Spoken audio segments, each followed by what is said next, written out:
నా హైడ్రేషన్ కోసం I just trust one thing. ఫుల్గా వాటర్ ఉండే కంట్రీ డిలైట్ వల్ల పొలాచి కోకోనట్స్. సో ఇప్పుడే కంట్రీ డిలైట్ యాప్ డౌన్లోడ్ చేసుకొని ఆర్డర్ చేయండి. ట్రంప్ టారిఫ్ వార్తో ప్రపంచ దేశాలు నష్టపోతూ ఉన్నాయి, స్టాక్ మార్కెట్లు పడిపోతూ ఉన్నాయి. సో ఆయా దేశాలు స్పందిస్తూ ఉన్నాయి, దానిలో మిత్ర దేశాలు కూడా ఉన్నాయి సార్. కానీ భారత్ అయితే స్పందించడం లేదు. ఏంటి భారత్ ధైర్యం ఏంటి సార్? నేను ఒక్కరోజే 14 లక్షల కోట్ల రూపాయల ఇన్వెస్టర్ల సంపద ఆవిరైపోయింది సార్. కానీ భారత్ ఎకానమీపై ట్రంప్ ట్రేడ్ వార్ ఎఫెక్ట్ ఉండదా అండ్ భారత్ స్పందించకపోవడానికి కారణం ఏంటి? మోదీ ధైర్యం ఏంటి?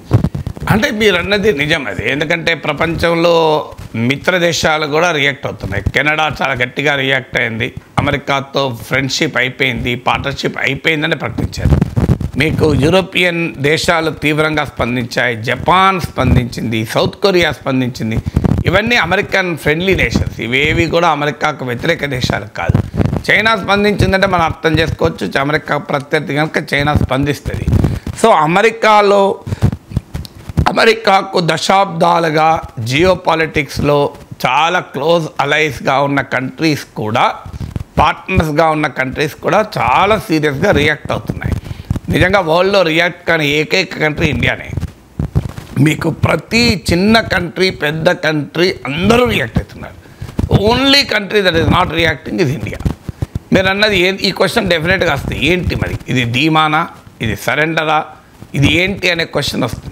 ఇండియా పైన ప్రభావం ఉండదా అంటే స్టాక్ మార్కెట్లు మీరే చెప్పారు, 14 లక్షల కోట్ల మార్కెట్ క్యాపిటలైజేషన్ నిన్న ఒక్కరోజే బ్లాక్ మండే రోజు ఆవిరైపోయింది. సో ఇండియన్ స్టాక్ మార్కెట్స్ కూడా రికార్డు స్థాయిలో పతనం. స్టార్టింగ్ అయితే 20 lakh crores ఆవిరైంది. నిన్న మండే రోజు 9 o'clock stock market trading begin అయిన వెంటనే చూస్తే ఇమీడియట్గా ఓపెనింగే 4,000 పాయింట్లు పడిపోయినాయి. అంటే 20 లక్షల కోట్ల మదపుదారుల సంపద, ఇన్వెస్టర్స్ వెల్త్ కంప్లీట్గా కొలాప్స్ అయిపోయింది. తర్వాత మళ్ళీ కాస్త ఎప్పుడు కూడా స్టాక్ మార్కెట్ భారీ పతనమైనప్పుడు కొంత బయింగ్ ఉంటుంది. ఎందుకంటే రేట్లు తక్కువగా, షేర్ల వాల్యూ తక్కువగా ఉంటాయి కనుక ఇన్వెస్టర్లు మళ్ళీ వచ్చి కొంటారు. అలా కొనడం వల్ల కాస్త పుంజుకొని ట్రేడింగ్ పూర్తయ్యే సమయానికి మండే రోజు 2200 పాయింట్స్ పతనంతో సెన్సెక్స్ బయటపడ్డది. సో సెన్సెక్స్, నిఫ్టీ కూడా 3% అండ్ ఎబోవ్ పతనమయ్యాయి. ఈవెన్ ఎక్స్పోర్ట్స్ కూడా అంచనా వేసేది ఏంటంటే అట్లీస్ట్ $5.7 billion వరకైనా ఇండియన్ ఎక్స్పోర్ట్ దెబ్బతింటాయి. అంటే ఇది around 6.4%. So 6.4% of India's exports దెబ్బతింటాయి అని, $5.7 billion దెబ్బతింటాయని.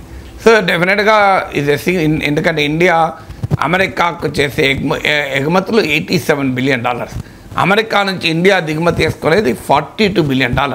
So $87 billion nearly $5.7 billion దెబ్బతింటుంది అని. అయితే ఇది అంతటా ఈక్వల్గా ఉండదు. ఇప్పుడు మీకు సీ ఫుడ్స్, సముద్ర జల ఉత్పత్తులు, మెరైన్ ప్రొడక్ట్స్ ఉంటాయి కదా, రొయ్యలు ఇలాంటి, ఇదైతే 20% డిక్లైన్ ఉంటుంది అని ఎక్స్పోర్ట్స్. అందుకే నిన్న చంద్రబాబు నాయుడు కూడా లేఖ రాశాడు కేంద్ర మంత్రికి. సో మన ఆంధ్ర ఆక్వా రంగం పైన ట్రంప్ దెబ్బ మామూలుగా ఉండదు, భారీగా పడబోతుంది. ఆక్వా రైతులు దివాలా తీసే పరిస్థితి ఏర్పడుతుంది. ఇప్పటికే గోడౌన్లలో ఉన్న ఏం చేసుకోవాలో కూడా తెలియని పరిస్థితి. షిప్పింగ్కు రెడీ ఉన్నాయి కూడా తీసుకోవడం లేదు. ఎందుకంటే సీ ఫుడ్స్ అయితే 20% అమెరికాకు మన ఎక్స్పోర్ట్స్ పడిపోయే అవకాశం ఉంది ట్రంప్ టారిఫ్స్ వల్ల. ఐరన్ అండ్ స్టీల్ 18% దెబ్బతినే ప్రమాదం ఉంది. మీకు 15% gems and jewellery, diamonds, gems, jewellery exports India నుంచి 15% దెబ్బతింటాయని అంచనా. ఎలక్ట్రానిక్స్ ఎగుమతులు 12% దెబ్బతింటాయని అంచనా. ఓవరాల్గా India's exports to America around 6.4% దెబ్బతింటాయని అంచనా. ఆల్రెడీ ఇండియన్ ఎకానమీ క్రైసిస్లో ఉన్న సమయంలో ఈ టారిఫ్స్ వచ్చాయి. ఎందుకంటే ఇప్పుడు మన economy growth rate just 6.3 to 6.8% మధ్యలో ఉంటుందని. మీకు ఒకప్పుడు మనకి 20 ఏళ్ళకి వెనక్కపోతే యూపీఏ హయాంలో ఫస్ట్ టర్మ్లో 8% ఉండే. ఈవెన్ గ్లోబల్ ఫైనాన్షియల్ క్రైసిస్ 2008లో వచ్చింది. అంతకు ముందు year 9% above India's economic growth rate.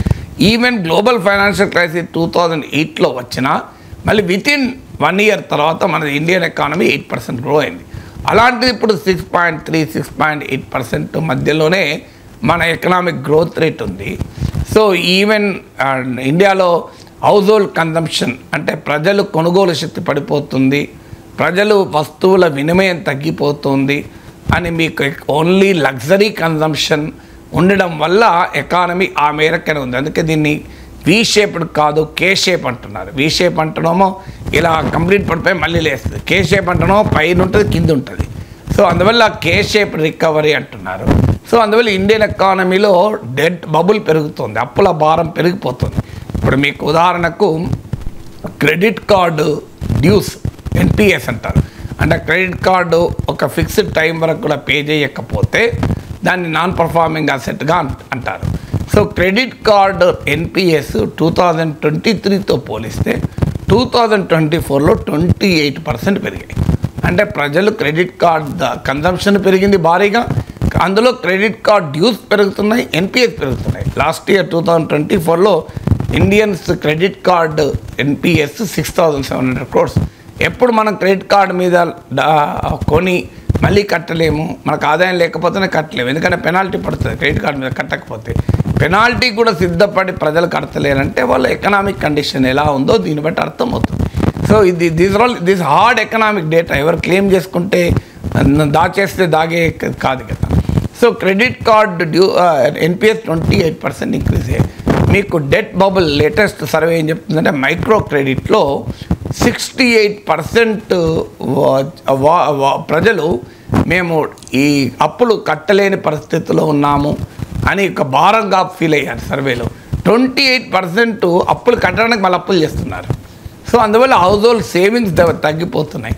So Indian economy ఇలా డిస్ట్రెసింగ్ సిగ్నల్స్ ఉన్న సమయంలో ట్రంప్ టారిఫ్ అటాక్ వచ్చాయి, మీకు భారీగా అటాక్ అది. తాత్కాలికంగా రూపాయి కాస్త బలపడవచ్చు ఓవరాల్గా, కానీ డెఫినెట్గా ట్రంప్ దెబ్బ ఇండియన్ ఎకానమీ కూడా భారీగా పడుతుంది.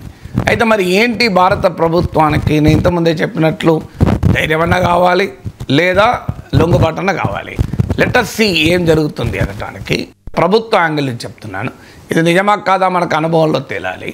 ప్రభుత్వ యాంగిల్లో చూసుకున్నప్పుడు ఒకటి, డిసెంబర్లోగా అమెరికాతో ఒక ఒప్పందాన్ని కుదుర్చుకోవాలని భారతదేశం డిసైడ్ చేసింది.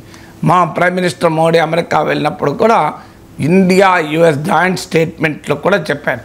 అయితే విచిత్రం ఏంటంటే డిసెంబర్ 2025 లోపల ట్రేడ్ డీల్ కుదుర్చుకోవాలన్న నిర్ణయానికి వచ్చి ఆ దిశగా చర్చలు కూడా మొదలై అమెరికన్ కామర్స్ సెక్రటరీ ఇండియాకు కూడా వచ్చాక కూడా ట్రంప్ వదలేండి అని.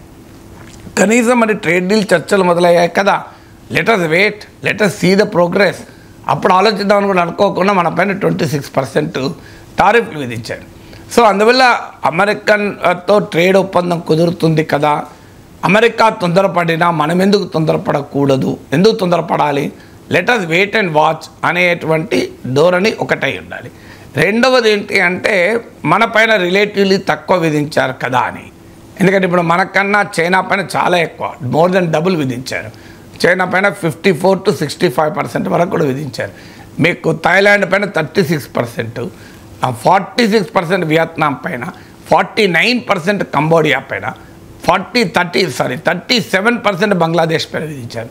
సో ఇండియా పైన 26 కదా, రిలేటివ్లీ మన పైన తక్కువ విధించారు కదా అనేది రెండవ ఫ్యాక్టర్ అయి ఉంటుంది. మూడో ఫ్యాక్టర్ ఏంటంటే $87 బిలియన్ మన అమెరికాకి ఎక్స్పోర్ట్ చేస్తే ఇందులో ఇప్పుడు ఎక్స్పోర్ట్ నేను ఇంతకుముందు లెక్కలు చెప్పినట్టు 6.4%, $5.7 బిలియన్ ఎఫెక్ట్ అయ్యేది కదా. ఈ మేరకు ఇతరత్రా మనం అడ్జస్ట్ చేసుకోవచ్చు అనేటువంటి ఒక మొండి ధైర్యమైన కావచ్చు. మూడవది. నాలుగవది ఏంటంటే India is not an export driven economy. అంటే మనం టోటల్ జీడిపిలో దేశ జాతీయ ఆదాయంలో ట్రేడ్ ఎక్స్పోర్ట్స్ కేవలం 2%. So India is morely domestic economy related, so దేశీయ ఎకానమీ రిలేటెడ్. ఆల్రెడీ మనం ఇండియా టారిఫ్ తగ్గించడం కూడా మొదలుపెట్టారు. హై ఎండ్ మోటార్ సైకిల్స్ పైన, హై ఎండ్ కార్ల పైన భారీగా తగ్గించింది. 110% నుంచి బడ్జెట్లో దాన్ని 70% తగ్గించారు. సో ఇదన్నిటి వల్ల ట్రంప్ చల్లబడతాడు అని నమ్మకమా ధైర్యమా తెలియదు. కానీ ఇది ఎక్కడి దాకా పోతుంది, లేదా ఇది లొంగుబాట? ఎందుకంటే ట్రంప్ వింటలేడు. మొన్న కామర్స్ సెక్రటరీ వచ్చినప్పుడు ఇండియన్ ప్రైమ్ మినిస్టర్ ఉద్దేశించి ఎలా మాట్లాడాడంటే, నేను ఐ టోల్డ్ మోడీ ఆ డామినేటింగ్ టోన్లో నేను మోడీకి చెప్పాను, మీకు 140 కోట్ల మంది ప్రజలు ఉన్నారు, ఏంటి మా మేజ్ తీసుకుంటే తప్పేంటి, మా మొక్కజొన్న కొనొచ్చు కదా అని వాయించాడు, మా డైరీ ప్రోడక్ట్ కొనొచ్చు కదా అని. సో అమెరికన్ ఎకానమీ, ట్రంప్ వైఖరి దూకుడు చూస్తుంటే కాస్త మన ప్రభుత్వము ఓవర్గా ఆశపడుతుందేమో, లేదా సరెండర్ అవుతుందేమో, లొంగిపోతుందేమో అన్న అనుమానాలు కలుగుతున్నాయి. ఎందుకంటే ట్రంప్ దూకుడు, ఒకవైపు ట్రేడ్ డీల్కు చర్చలు మొదలై అమెరికన్ కామర్స్ సెక్రటరీ ఇండియాకు వచ్చిన తర్వాత కూడా 26% టారిఫ్ విధించాల్సిన అవసరం లేదు కదా, ఆగచ్చు కదా. ఎలాగో వాణిజ్య ట్రేడ్ డీల్ ఇప్పుడు ఆల్రెడీ మనం ఏప్రిల్లో ఉన్నాం, 8 monthsలో ట్రేడ్ డీల్ కుదరబోతోంది అంటున్నారు. ట్రేడ్ డీల్ కుదరకపోతే విధిస్తాననొచ్చు కదా, దానికి కూడా వినలేదు. పైగా అగ్రికల్చరల్ రంగంలో వెరీ సెన్సిటివ్, ట్రంప్ కూడా తెలుసు కదా, ఇండియన్ ఎకానమీలో 46% నుంచి 49% వరకు వ్యవసాయ రంగం పైన ఆధారపడతారు. అలాంటి వ్యవసాయ రంగ ఉత్పత్తుల్లో కూడా American maize, American cotton, American dairy products ఇండియాలో ఎలో చేయాలని పెద్ద ఎత్తున ఒత్తిడి చేస్తున్నాడు. అది ఇండియన్ అగ్రికల్చర్ని దెబ్బతీస్తుంది, ఇండియన్ ఇండస్ట్రీని దెబ్బతీస్తుంది. అందువల్ల మన ప్రభుత్వం కనుక సరెండర్ అయినా, రాజీ పడినా చాలా మ్యాసివ్ డ్యామేజ్ ఉంటుంది. సో అందువల్ల ట్రంప్ వైఖరితో ఎలాగైనా సముదాయించవచ్చు కదా అని. ఇప్పుడు ట్రంప్ డెఫిసిట్ ఇప్పుడు $87 బిలియన్ మనం ఎక్స్పోర్ట్ చేస్తాం, మనము అమెరికా నుంచి ఇంపోర్ట్ చేసేది $42 బిలియన్. అంటే ఇండియాకు అనుకూలంగా ట్రేడ్ సర్ప్లస్ $45 బిలియన్ ఉన్నాయి. ఇది తగ్గిస్తే ట్రంప్ ఊరుకుంటాడని ఒక ఆశ కూడా ఉంది.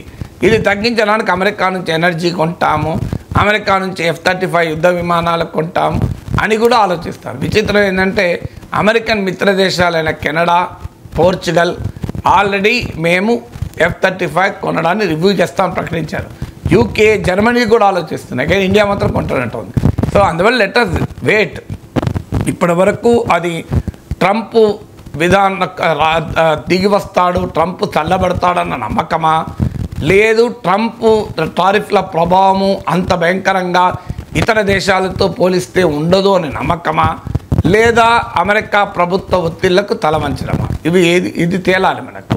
సో ఇతర దేశాలతో పోల్చుకోవాల్సిన అవసరం లేదు. నిజమే, ఇతర దేశాలతో పోలిస్తే మన స్టాక్ మార్కెట్లు తక్కువనే పతనమయ్యాయి. మన 3% పతనమైతేనే ఇంతకుముందే చెప్పాను. Japan 8%, Taiwan 10%, Hong Kong 13%, Germany, France, UK 5% పతనమయ్యాయి. కంపారిటివ్లీ ఇండియన్ స్టాక్ మార్కెట్ తక్కువ పతనం కావచ్చు, కంపారిటివ్లీ ఇండియాను ఇంకో కంట్రీతో పోల్చడం కాదు. మన ప్రజలపైన ఏంటి ప్రభావం? ఇప్పుడు వాడు ఎక్కువ వాడిని 10 దెబ్బలు కొడతాను 9 దెబ్బలు కొట్టాడు కదా, అందువల్ల నేను కామ్గుంటా అంటే ఎట్లా? వాడిని 7 సార్లు కత్తితో పొడిచాడు, నన్ను 5 సార్లు పొడిచాడు, వానికి లీటర్ బ్లడ్ వెళ్తే నాకు ½ లీటర్ బ్లడ్ వెళ్ళింది, అందువల్ల నేను ఎందుకు బాధపడతాను అంటే నడుతుందా? వానికి 2 కాళ్ళు నరికాడు, నాకు 1 కాలు నరికాడు కదా, నేను రాజీ పడతా అంటే కలవదు కదా. సో మనకెంత డ్యామేజ్ అయిందని చూడాలి తప్ప ఇతర దేశాల డ్యామేజ్తో పోల్చి మాకు తక్కువైంది కదా అంటే ఎట్లా కరెక్ట్ అవుతుంది? అందువల్ల let us wait and watch. Let us only మన ప్రభుత్వాన్ని మనం అడగాల్సింది మీ ధైర్యము, మీ నమ్మకాలు కాదు, వాస్తవాలు, హార్డ్ ఫ్యాక్ట్స్ పై ఆధారపడాలి. We'll only hope and will demand Modi ప్రభుత్వం ట్రంప్ ఒత్తిళ్లకు తలవంచకుండా అమెరికా మిత్ర దేశాలకు కూడా గట్టిగా నిలబడుతున్నాయి కనుక భారతదేశం కూడా గట్టిగా నిలబడాలి. Trump likes only strong people, Trump doesn't like weak people. ట్రంప్తో నెగోషియేట్ చేయాల్సింది ఫ్రమ్ ఏ పొజిషన్ ఆఫ్ స్ట్రెంగ్తే తప్ప పొజిషన్ ఆఫ్ వీక్నెస్ కాదు.